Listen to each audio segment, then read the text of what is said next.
Well, in today's tutorial I'm going to show you how to make this lightweight dismantleable camera boom. Sometimes you need something very light. We could make a bigger one and the principles are basically the same, but I'll show you how to get started.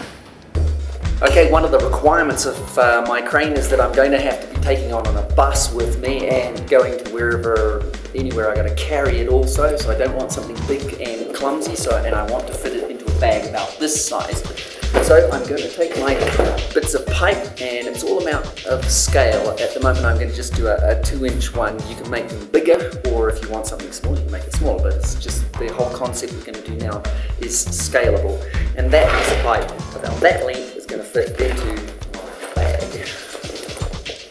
Right, each section of pipe you're going to heat carefully and slowly over a flame like on your stove here, and when it's nice and soft, making sure you don't burn yourself, you're going to take the next section of pipe and push it into the pipe a good couple of inches, because you're going to need a good amount of strength. So then when it cools you're going to get this flange thing, and when it's cooled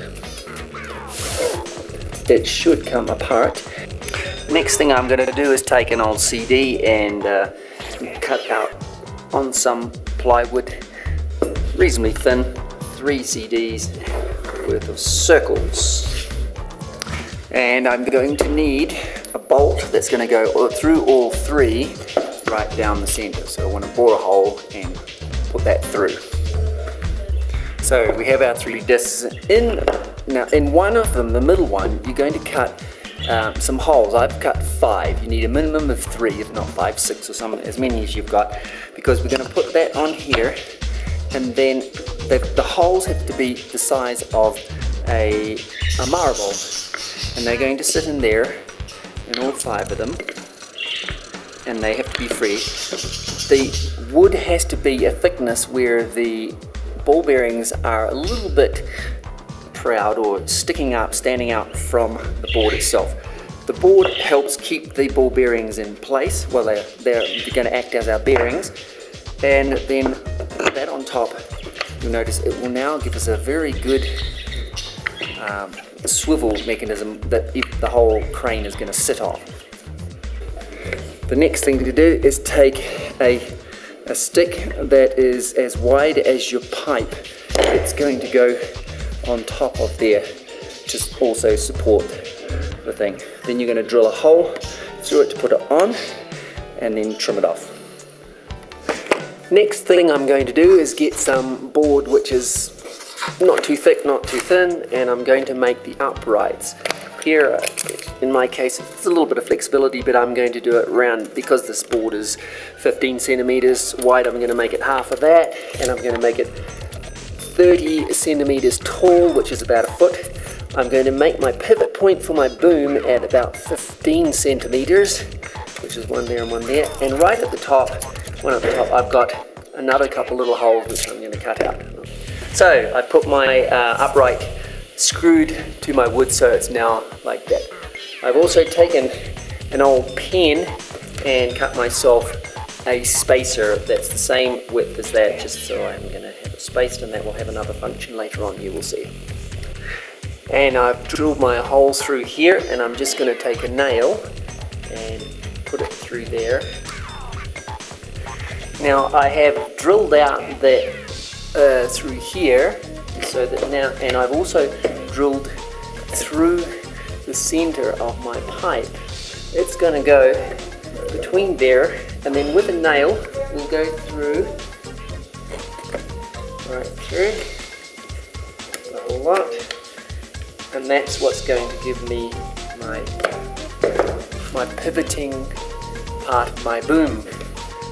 Now on my tripod head here I have a quick release, and it's basically a triangular, just a piece like that, and I can replicate that on the bottom of the head, so that now it's just a wedgie shut type thing with that shape there, and it will sit on my thing with the quick release also.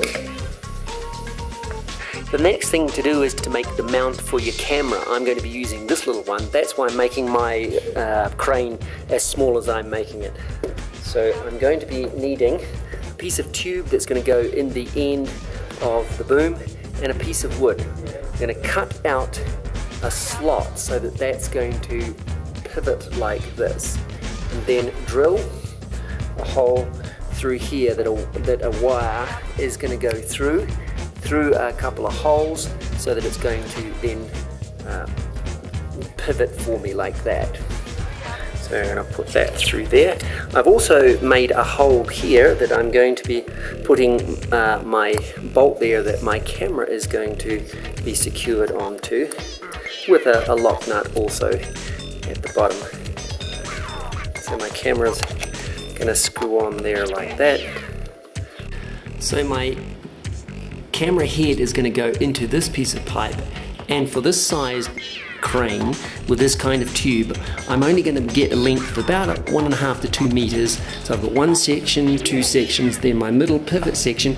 You'll notice here a T joint with an upright. That's going to give me some strength before I go down to the last one here out the back, and I'm going to give it some strength with some string with some sash cord. I have a hook that I made out of some plate to meal, just bent it around.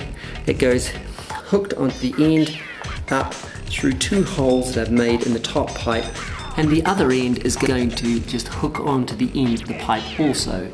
Up at the other end, you're going to tension it so that the whole thing is the string will give your boom some extra strength to take the weight of your camera.